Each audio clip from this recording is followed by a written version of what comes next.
Дарагія сябры, сёння я вас пазнаёмлю з усім вядомай раслінай глогам.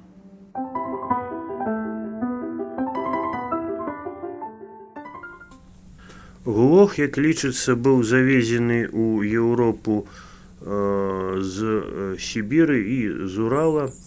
Але завезены так даўно, што ў цэлым можна лічыць, што гэта ўжо цалкам тутэйшая расліна. Хаця ўсё ж такі лічыцца, што завезлі яго людзі.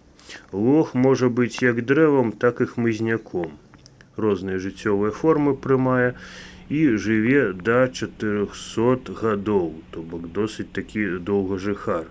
Ну і калі карыстацца тэорыяй сігнатур, то па ідэі ён павінен працягваць тэрмін жыцця. Тэорыяй сігнатур не заўсёды можна скарыстацца, але сапраўды, дзякуючы таму, што ён будзе ўздзейнічаць на сардэчна-сасудзістую сістэму, ён будзе працягваць тэрмін жыцця. З глогу можна гатаваць як са свежых ягад, так і сушаных ягад. Акрамя, дакладней, гэта не ягады, а яблыкі.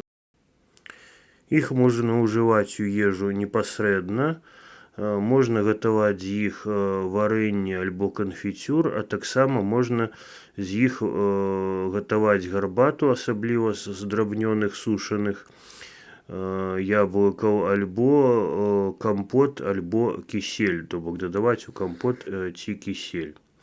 Таксама можна, і самая распаўсюджаная форма і простая для ўжывання, гэта настойка глогу, якая натуральна ўжываецца не па вялікіх колькасцях, а кроплямі. Яна можа дадавацца ў гарбату, у цёплую ваду і такім чынам выкарыстоўвацца. Ва ўсіх гэтых формах глог будзе аказваць прыкладна падобнае дзеянне, таму што асноўныя рэчывы гэта флаваноіды, яны выдзяляюцца як пры дапамозе вады, так і пры дапамозе спірта. Давайте разгледзім падрабязней уласцівасці глога крывавага альбо крывава-чырвонага. Я нагадваю, што апорны канспект можна здабыць у нашай групе ў Viber і спасылка ў апісанні. Першая сістэма, на якую ўздзейнічае глог і самая вядомая, гэта сардэчна-сасудзістая сістэма. У нейкім сэнсе, нягледзячы на то, што называецца крывава-чырвоным з-за колеру сваіх пладоў, можна сказаць, што ён крывава-чырвоны, таму што ўздзейнічае на сардэчна-сасудзістую сістэму. У першую чаргу ён расслабляе сасуды.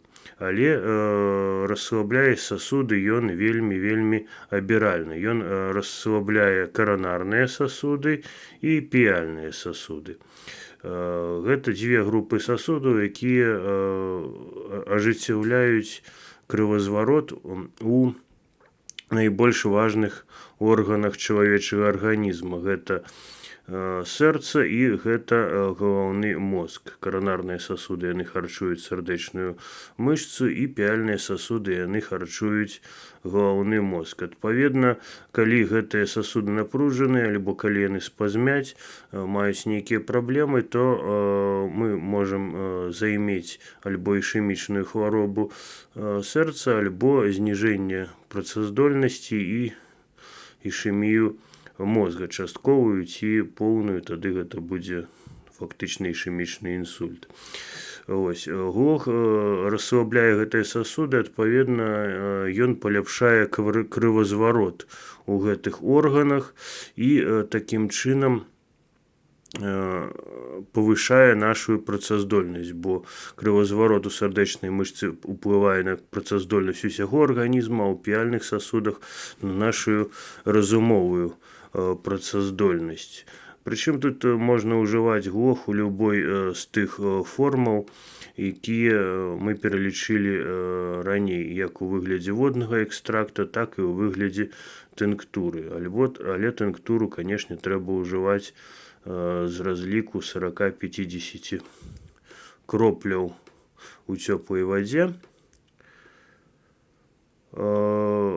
Акрамя сардэчна-сасудзістай сістэмы Глог уздзейнічае таксама на метабалізм і зніжае ўзровень ЛПНШ і ЛПНКШ. Это тое, што у простай мове называецца холестерин альбо благі холестерин, липопротеиды низкой шчыльнасці или липопротеиды крайне низкой шчыльнасці. Ну, там я трошечки літары пераблытаў месцамі у другім слове. Я думаю, што вы мне прабачыце гэта. Менавіта высокі ўзровень гэтых груп ліпапратэідаў можа прыводзіць да пэўных праблем з сасудамі. Не значыць, што іх зусім не павінна быць у крыві, але іх узровень павінен быць пад кантролем, і вось гэты кантроль дапамагае ажыццяўляць менавіта прэпараты глогу. Ну, што датычыць дзеяння на нервовую сістэму, то мы гаварылі, што глог павышае працаздольнасць, але гэта ў асноўным дзякуючы рэгуляцыі крывазвароту. Але ў высокіх дозах можа і падаўляць дзейнасць нервовай сістэмы. Што такое высокія дозы? Гэта вышэй 2,5 мл, калі гэта настойка, і, напэўна, воднага экстракта цяжка ўжыць у такой колькасці, каб ён быў менавіта седатыўнага дзеяння. Што датычыць дзеяння глога на ціск артэрыяльны, то насамрэч сур'ёзнага ўздзеяння часцей за ўсё ён не аказвае, але можа зніжаць артэрыяльны ціск у выпадку, калі павышэнне артэрыяльнага ціска выклікана спазмамі альбо нейкімі праблемамі з піяльнымі сасудамі альбо каранарнымі сасудамі. І арганізм пры дапамозе высокага ціску спрабуе палепшыць крывазварот у мозгу. Тады, канешне, расслабленне гэтых сасудаў будзе прыводзіць да зніжэння артэрыяльнага ціску. Але моцнага, ізноўку ж ва ўмераных дозах моцнага ўздзеяння на ціск экстракты глога не аказваюць, акрамя толькі нейкага спецыфічнага сімптаматычнага пад'ёму ціску.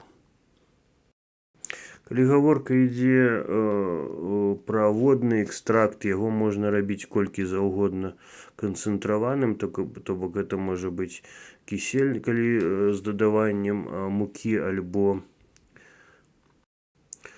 крухмалу, гэта можа быць добра завараны кампот са свежых пладоў альбо гарбата з сушоных пладоў.